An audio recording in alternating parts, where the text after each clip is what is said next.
All right, well, most of you know that I do most of my precision loading on a Dillon 550, and I use an Area 419 powder funnel, and I use a AutoTrickler AutoDrop system, and I'll just manually drop the powder into the funnel, charging the case.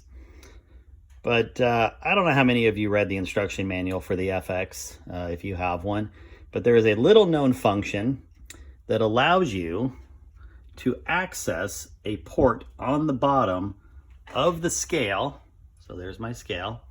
And you can actually thread a hanging basket underneath it, which then does not require you to use the pan in any way, shape, or form. So let me kind of step back here and show you the whole setup. So there's the whole setup, and you can see the auto drop in the back there. And what we have is we have the AutoTrickler. We have a powder funnel that is on a rigid platform mounted up through that board into the bottom of the FX. And then we have our AutoDrop system, which is then fed into a collection funnel, down a copper pipe, mousetrap style, into the lovely funnel here. Now, I also happen to have a camera mounted up above so that I can monitor everything. And I am going to place my plug into the funnel. I'll let you guys watch what's happening up there. So we are going to give it a reset because I was messing with it. So there's the drop. You can see it trickling in. We'll come back to the thing here. $49.98, right where I want it. Now I need to obviously raise my case up. I am going to pull this, and that is going to drop it. Now, as soon as I lower this, it's going to then start resetting, and that will allow me to go ahead and mess with this. So we can take our case out. I can do whatever I want. Let me go ahead and dump this out.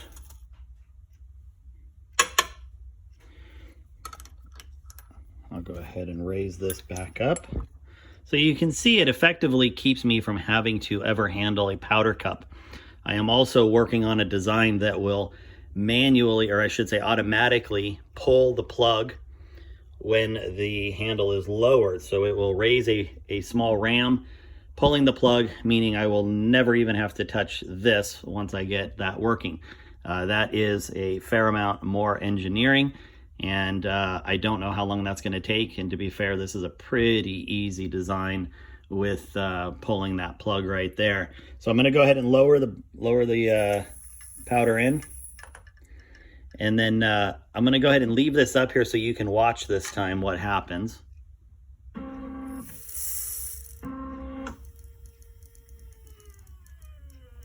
Just like it should. And that one went just 2/10 over, but as most of you know with these systems, you either get 2 100ths under on exact or 2 over.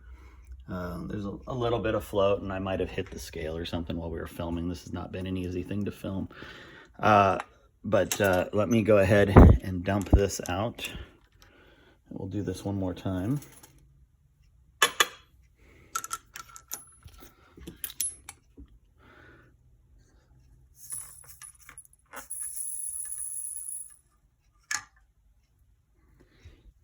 There's the zero drop. And we'll go ahead and watch it.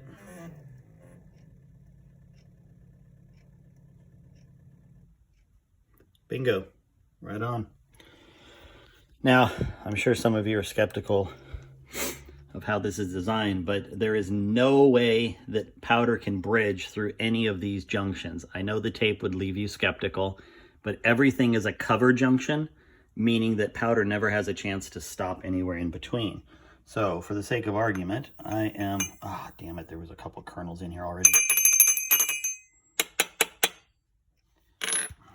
Now this may not weigh out exact.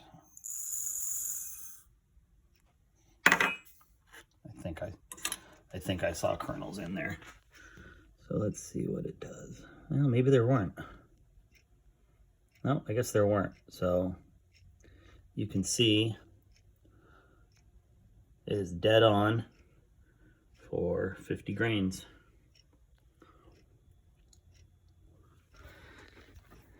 Anyway, a couple pieces about it.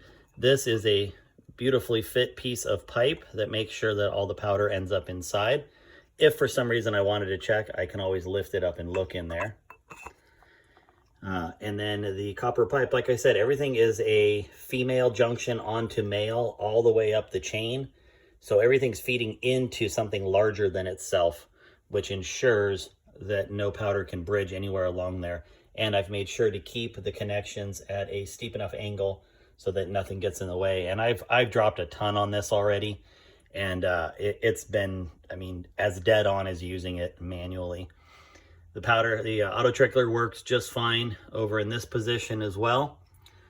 And, you know, I'd like to thank, you know, Chris Few and David Christian. They helped along the way kind of point out some ideas as I was kind of hacking this out. And, you know, every little bit helps. But, you know, it's just one of those things where just because it was made to work one way doesn't mean that it can't work another. So there you go. That is my gravity-fed AutoTrickler system.